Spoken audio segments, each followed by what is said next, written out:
Hi everyone. Welcome back to my channel. My name is Ilara Vale. Today we're diving into the shocking and mysterious story of Jessica Easterly. A case full of secrets and unanswered questions.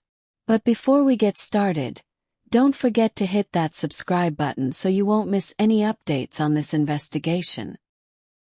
Jessica Easterly's story begins not with her death, but with a life full of promise. A bright, caring young woman, ready to start over and leave behind an abusive marriage. But her journey would end tragically, leaving questions that remain unanswered to this day. On August 12, 2019, Jessica woke up feeling the weight of her life pressing down on her. The morning was quiet, almost eerily so, but the tension in the air was palpable. Every glance from her husband, Justin, felt like a reminder of the fear she had lived with for too long. She was trapped in a marriage that brought her pain instead of joy. By evening, the feeling of suffocation grew unbearable.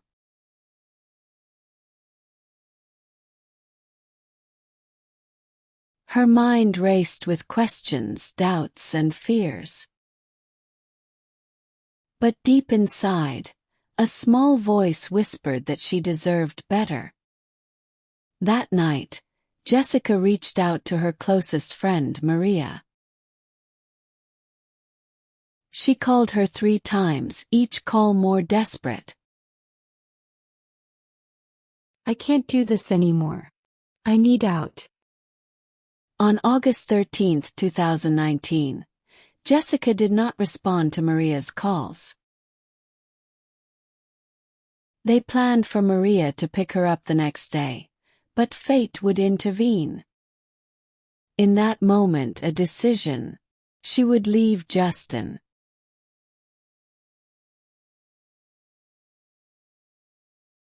A future where she could finally breathe. It was terrifying, yes. But it was also the first step toward reclaiming her life. For the first time in years, Jessica felt a glimpse of hope. She believed that walking away meant walking toward freedom. On August 14th, Justin, using Jessica's Facebook account, told Maria she was missing. Jessica had left her phone, keys, and ID at home. Maria contacted the New Orleans Police Department to request a welfare check.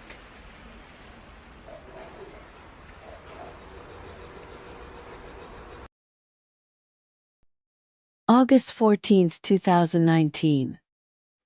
Welfare check requested.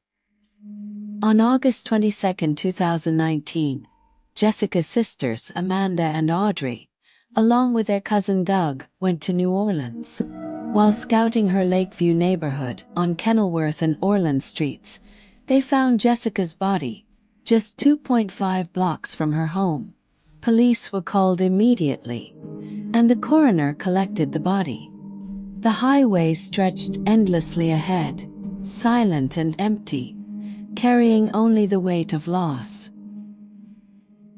In early September, Alabama police sent DNA from Jessica's mother to NOPD. But the DNA was misplaced on a desk, delaying identification and the investigation. Finally, on November 8, 2019, the body was confirmed as Jessica's.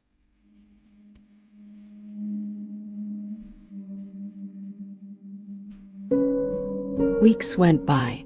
For the family, those weeks felt endless. Audrey and the rest of Jessica's loved ones were left in the dark, wondering if the body discovered was truly her sister. Every phone call brought both hope and dread. Every unanswered question deepened their grief. Finally, on November 8, 2019, more than 3 months after Jessica went missing, the test results came back. The body found near the Bayou St. John area was confirmed to be Jessica Easterly. For her family, it was the news they feared most, but it also ended months of agonizing uncertainty. Instead of closure, though, the confirmation only raised more questions. Why had it taken so long? Why had the DNA been mishandled in the first place? And most importantly, what really happened to Jessica on that August night? In December 2019, Justin created two GoFundMe accounts for Jessica's funeral, one using her legal name, another under an adult content alias. Donations promised explicit material, revealing exploitation rather than grief.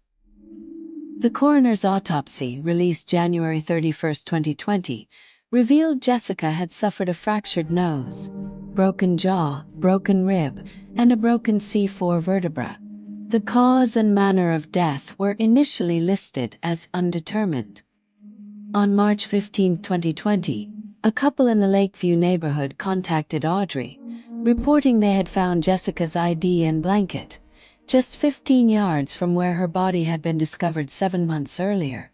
The detective requested to speak with the couple to confirm the location, but it would take 170 days for police contact. Finally, on February 2, 2021, after 530 days in the morgue, Jessica was released to her family. Though her body was home, answers remained elusive, and forensic results on the futon and headboard were still pending. On August 25, 2021, District Attorney Jason Williams held a press conference at Kenilworth and Orleans. For the first time, Jessica's case was officially classified as a homicide. Despite this, no arrests were made, and many questions remained unanswered. 3 years after her body was discovered, justice has yet to be fully served.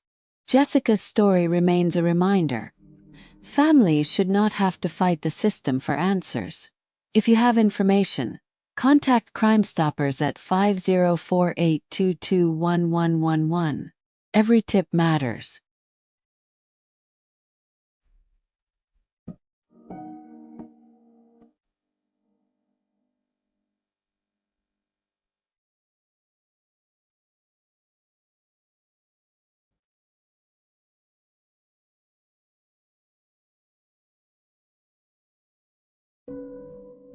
Thank you so much for watching and for taking the time to hear Jessica's story. Every view, every share, helps keep her memory alive and pushes us closer to justice. If you found this video meaningful, don't forget to like, subscribe, and share it with others who care about true stories like this one. My name is Ilara Vale, and I'll see you in the next case.